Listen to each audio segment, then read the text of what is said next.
1,100. 100, which adds to 1,100, and the 1,000 will go to charity. Oh. Many people see me as a charity case, so we'll see where that donation What, are you goes. saying you're receiving money to now? the Waters Foundation. No, I'll pay up. And give us your take overall. So, the House is now in McCarthy's hands. Pelosi will probably go to Rome to be ambassador, and that's fine. And there'll be investigations, which is good. I was disappointed in the Senate outcome because the polls showed it was going to be 52-53. If you look at what happened, let's say, in Pennsylvania, I can't believe John Fetterman won. I can't believe it. Yeah. I honestly can't believe they voted for this guy.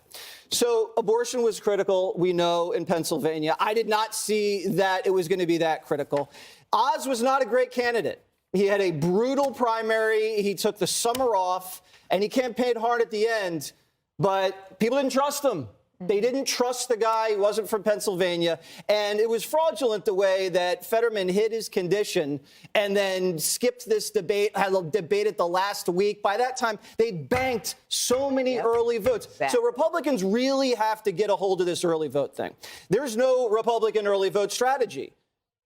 Can anybody tell me what that is? Republicans vote on Election Day. Democrats vote for 5 weeks. Yep. So there's this mass mobilization campaign that's underway in these early voting states, and Republicans are sitting it out. You know, they get souls to the polls in Philly, as they say. They're knocking on doors. They're handing in ballots. There's paper everywhere. What's the Republican plan? I don't know, so they need to plan for that. Georgia, I'm nervous about, because it looks like Latsalt's going to hold on in Nevada. Masters is cooked in Arizona.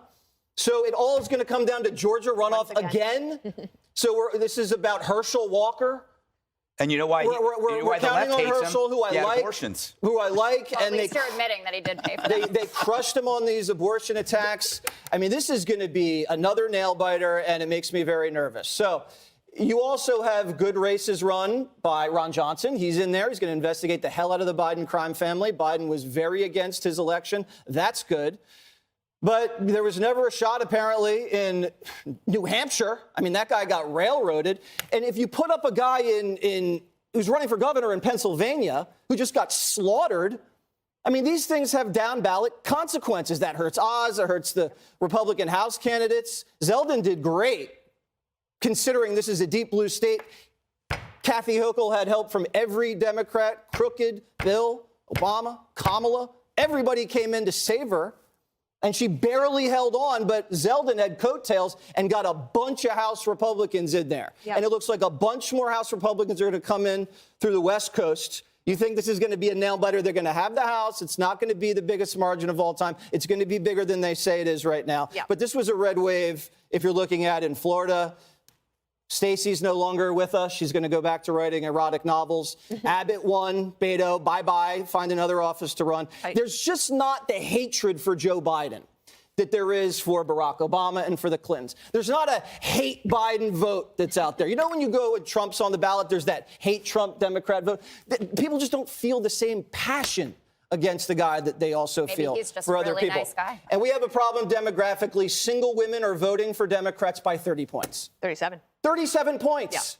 Yeah. And in urban America, they're cleaning our clocks in the cities. Cleaning our clocks. I'm not saying anything nefarious is going on, but they are cleaning our clocks in the cities. And we're giving it away. And the fact that these youth voters are coming in so strong on an off year is very concerning. It looks like they've been brainwashed. This new generation is totally brainwashed because a lot of these single women that vote 37 spreads for Democrats are teaching all of our younger generation in these schools, and they're polluting their minds, and then they grow up, and then they're in their 20s, and then they vote for leftists. Where are we? We are coming to you for your reactions of anything I you don't know. want to say. I can't get wrapped up in this. I don't see what the problem is. I didn't need a red wave. I implored people to be realistic. What you're seeing right here is the Democrats are thrilled because their expectations were disastrous, and the Republicans are a bit bummed because their expectations were too high. Right? That's what you're seeing. Everybody got a little pleased. Everybody got a little disappointed. So I'm happy that Republicans flipped some seats. I'm happy about DeSantis. I'm happy about Abbott. I'm bummed about Hochul. I'm also happy that Zeldin put crime front and center. That helped push New York to the right. You can't always get what you want, but you might get what you need, to quote Air Supply. Oh, thank Air you. Supply. Yeah, and the fact is, Jagger. Jesus. Anyway, the point is this: the only thing that matters is the House. And a win is a win. It doesn't have to be a red wave in the House. It could be a narrow win. But if you want the investigations, if you want your hands on the purse strings, if you want National Greg Gutfeld Day, you got to have the House. You got to have this. The Senate is less important, although it would have been cool. But the thing is, this is what it is. This is not the end of democracy. That's the funny thing about this. People were whipped up into a fervor that the democracy was coming and blah, blah, debate was ending. And what it is people got disappointed. They got pleased. It's not so bad. Now you got a balance of power. Now you got Biden in the White House. You got the Republicans on the purse strings. That's good. There's also the Democrats spent a lot of time and money saying that all of these Republicans, if they lost, they wouldn't accept the results. Yes. That has not been true. And the lesson for Fetterman is that, people care less about the actual functioning of a candidate than whether they can win. And so you could put, as Nancy Pelosi once said, a glass of water. Remember when AOC? You can run a glass of water, it's going to win.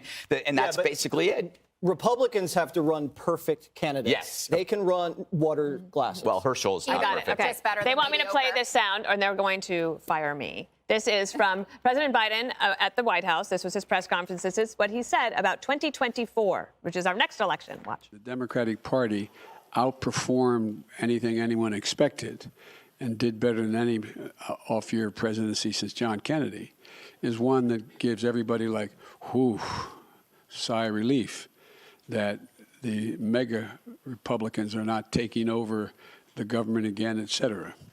And my judgment of running when I announce, if I announce, my intention is that I run again, but I'm a great respecter of fate, and this is ultimately a family decision. Okay, so what does it mean, Judge? The amazing part of it is that presidents who have suffered more crushing midterms have gone on to win a second term. Joe Biden today is lucid. He's kind of upbeat. He seems pretty happy. He's ready to roll again. So that's what came out of the midterms. Forget the red wave, the red tide, whatever it was. It doesn't matter at this point. Joe Biden is running again. And I got to say one more thing. The thing that disappoints me is that you've got Fetterman, where people are voting September 19th. They don't even see whether he's capable of speaking until the 25th. Katie Hobbs will not debate Carrie Lake, and she can barely put a sentence together. And she's very close to Carrie Lake now, although who knows who's counting in Arizona. I mean, I don't know if, I'm not going to say it, if people who can't read are counting. And then the other thing is Joe Biden was in the basement. He didn't come out. So the more you hide, the more you don't debate, the more you delay, you're going to win. It doesn't you have the media matter. on your side if you're a Democrat. Yeah, That's why. I agree. Do you want to talk about Biden 2024 for a moment? Well, it looks like he's going to run after he talks it over with Jill. And it looks like Trump is going to run because he's going to announce next week. So it looks like it's a rematch. And in this environment, it looks tough for Donald Trump. If you look at what happened last night, some of his candidates did not do well. And I think a lot of people are thinking, he put together this massive war chest, didn't spend the kind of money that a lot of people had hoped he'd spend. And, it's going to bring out the crazies on the left. I mean, I love Trump. I want him to run. I think he's a great candidate. I loved him as president. He brings out such insanity on the left. They will walk over hot coals to vote against Donald Trump. But then you have Joe Biden, who's just like this guy. He's like falling asleep up there. He doesn't inspire the passion from the right that you'd expect. I mean, I can't stand the guy. I think he's destroying the country on the border, on the dollar, everything. But more Democrats than were expected came out to vote. Right. And that is abortion. That is incredible amount of funding they threw at these candidates. Let me go to Greg and get Jesse. That's a terrible get Jessica economy. at the last minute. Because one of the things that would be different if Joe Biden runs this time is that COVID, we hope, won't be back, and he would have to be out on the campaign trail. No, they'd find another. No, there'd be another strain of COVID. Yeah, it'd be COVID 2023, and when he'll be hermetically sealed, probably in a sarcophagus. Yes. How's that for a Nice word? word. How's that for a word? I don't know. I don't buy any of this. 2 years. That's a long time. Yeah. We've watched him degrade over periods of months, and then he comes back, and he's lucid, and he's not. And also, it's 2 years is a long time for the Republicans, too. We talk about Trump. Trump I gave him 80% that he's going to run, but I also he's think, gonna run. but I also think He's that running. DeSantis. I mean, DeSantis is right now the guy that's he's a different rival than the others because he's a strong governor who just whipped Charlie Crist. Right, but he could get destroyed in a primary with Trump, brutalized, annihilated, How so? verbally. Yeah, but does that work? And I think if you look at the voters in these primary states in the South, in critical battleground states, will vote for Trump over Ron DeSantis. No question. Okay, what about the Democrats? Are they comfortable with Joe Biden running in 2024? Based on last night's results, I would say yes overall. But what was really exciting to me is that you actually saw, and I get asked this a lot, where's your bench? Well, my bench, the Democrats' bench, was winning all over the country. Gretchen Whitmer, we're going to talk about what happened in Florida in That's a couple your blocks. What? I mean, she did win, but she's no No, bench. she won by the same margins as Ron DeSantis. Josh Shapiro. No, she didn't. No, she didn't. 8 points. Gretchen? 8 point. Yeah. DeSantis she won win by that 20. Yeah, DeSantis Sorry. was higher. Yeah. It Okay. I take it back. Okay. was about like Kemp. It was about like I was sorry. Well, then I'll take my bet back. Let's go. Don't be cheap. Doesn't work that way. Sorry. Josh Shapiro, who is an incredible candidate out of Pennsylvania, Jared Polis in Colorado, and Tim Ryan, who lost, but really showed people a path of how you can campaign in a state like Ohio. I mean, he's not, obviously, Sherrod Brown is special on another level. And these people are going to be around, and they're very appealing. Well, you say good.